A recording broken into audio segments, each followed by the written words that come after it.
अनेक समय आम देखू क्लिनिक को पेशेंट आसती जो मनकर बारंबार टाइफॉइड हुए बारंबार ज्वर हुए से कहते सर प्रत्येक 2 मास 3 मास थे ज्वर होमती चलला वर्ष वर्ष धरिकी कार 6 मास धरिकी बारंबार ज्वर आस्ट कले पॉजिटिव टाइफॉइड आसते भी टेस्ट कर टाइफॉइड पॉजिटिव मेडिसिन आम बंद करूँ आ रोग भी आमको छाड़ी जाऊनी तो मुझे मेडिसिन दिए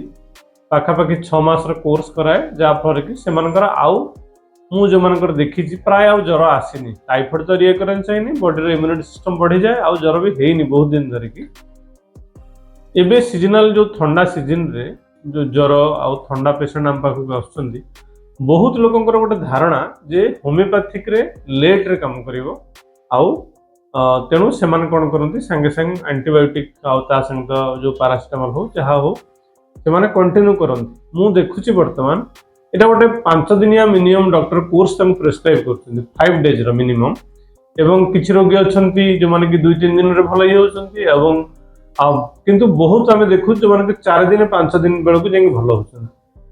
किंतु मोर जो मैंने पुराना पेशेंट जो मैंने चाहती एलोपैथी खायापी से ठंडा ज्वर हेले भी से मो पाखक नियंती मो पाखक आसी मेडिसिन नियंती गोटे कहीपरि गर्वर सहित जे से maximum to maximum 2 to 3 days जो मनकर बेले बेले 1.5 दिन भीतर भी छाड़ी जाइए संपूर्ण 5 दिन कहार है ना मुझे खाली गोटे कथा कहवाक चाहूँगी जो धारणा नहीं कि आम बंची जे होमियोपैथिक क्रिटिकल केस नुह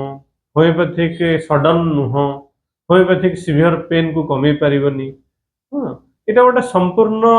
मिथ बा भूल धारणा जोटा कि आम जस्ट खाली गोटे धारणा यहाँ प्रकृतर सत्य नुह बर्तमान होमियोपैथिक सिस्टम इतने एडवांस हो गलानी आम पाखे प्रत्येक दिन आम पेशेंट जहाँ 40-50 आम देखुचु से 20 ରୁ 25 जन क्रिटिकल केस ही था आम पाखे ये जो नॉर्मल केस बहुत कम एवं से आम पाखु कहीं आसुँच कारण से उपशम पाँच उपशम पाई जो मैंने रिफर कर उपशम पाई अन्य को रिफर कर तो होमियोपैथिक एत एडवांस हो सारा तार टेक्निक्स तार टेक्नोलोजी एत एडवांस हो सारा जे जदि जड़े डॉक्टर प्रॉपर मेडिसिन सिलेक्शन करके दियंती होमियोपैथी डॉक्टर ताहले